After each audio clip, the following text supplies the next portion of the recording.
siang Bapak Ibu sekalian yang kami hormati, Dewan Juri dan Bapak Ibu sekalian, peserta sekalian. Masih semangat walaupun siang-siang? Semangat. Kita semangat pagi dulu ya Bapak Ibu, biar walaupun siang tapi tetap semangatnya pagi. Semangat pagi, pagi, luar biasa. Ya Bapak Ibu, di sini saya ingin memberikan informasi tentang COVID-19.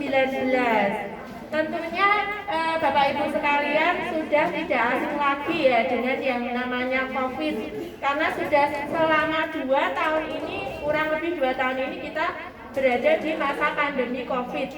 Tentunya sangat membosankan ya Bapak Ibu, kita harus di rumah, harus menjaga jarak dan lain sebagainya.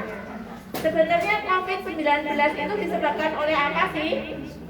Bapak Ibu sekalian pasti sudah sering dengar ya, virus corona ya.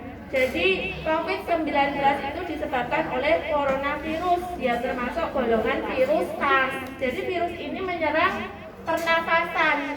Jadi yang diserang itu pernafasan, kemudian akan menyebabkan, kalau gejalanya lebih lanjut, akan menyebabkan sesak nafas, kemudian bisa juga menyebabkan kematian. Siapa yang bisa terserang? Bukan cuma kita, orang dewasa, tapi anak-anak, balita, ibu hamil, lansia bisa terserang oleh virus ini. Terutama lansia yang berumur lebih dari 60 tahun. Ini sangat rentan sekali kalau terkena virus corona. Nah, oleh sebab itu apa yang harus kita lakukan?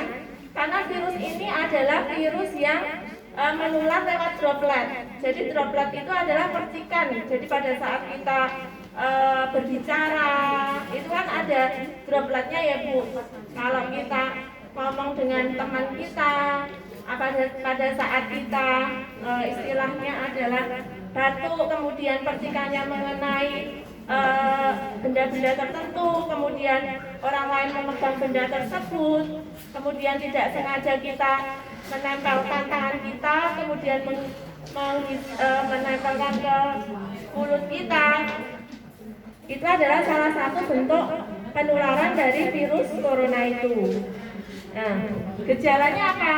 Gejalanya secara umum yang pertama adalah demam. Ya, jadi kalau Bapak Ibu merasakan demam, kemudian merasakan sesak nafas, kemudian merasakan nyeri, apalagi kalau Bapak Ibu ini baru dari daerah, bepergian dari daerah yang zona merah, bisa saja kita antisipasi, kita melakukan isolasi mandiri di rumah ya. Jadi kalau kita sudah tahu kita pergi ke tempat zona merah, kemudian kita pulang ya, kita antisipasi diri dengan isolasi diri. Kalau kita merasa enggak, saya enggak kena virus kok, kita bisa melakukan tes ya. Sekarang ada yang smart pakai antigen atau PCR. Nah, itu merupakan salah satu metode untuk mengetahui kita terkena virus corona. Ya. Jadi itu tadi gejalanya dan yang harus kita perhatikan. Kemudian bagaimana cara mencegahnya? Cara mencegahnya kita melakukan 3M ya Bapak. Sekarang 3M, memakai masker, menjaga jarak, kemudian menghindari kerumunan, kemudian ditambah lagi sekarang, bukan cuma 3M. Mencuci tangan tadi sudah ya Bu, menjaga jarak, mengurangi mobilitas, kemudian kita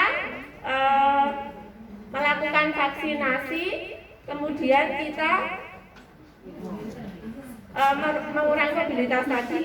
Nah, bagaimana cara melakukan mencuci tangan yang baik dan benar? Mencuci tangan yang baik dan benar, kalau ibu-ibu ini susah menghafalnya, saya punya istilah tepung selaci ibuku. Ya, gampang kan Bu, tepung selaci ibuku. Yaitu kita dari telapak tangan, kemudian punggung, kemudian sela-sela jari, kemudian dikunci, kemudian ibu jari. Kemudian yang terakhir adalah kuku.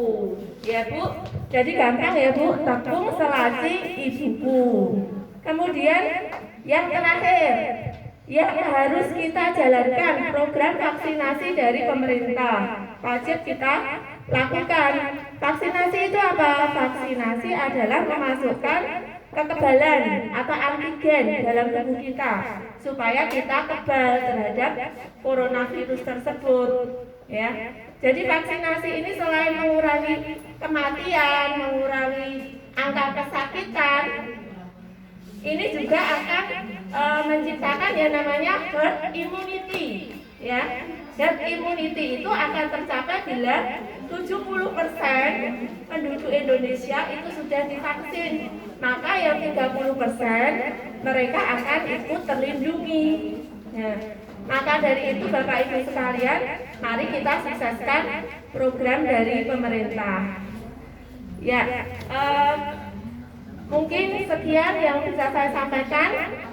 Bapak Ibu sekalian pasti sudah paham ya dengan COVID-19 ini. Semoga yang saya sampaikan ini bermanfaat.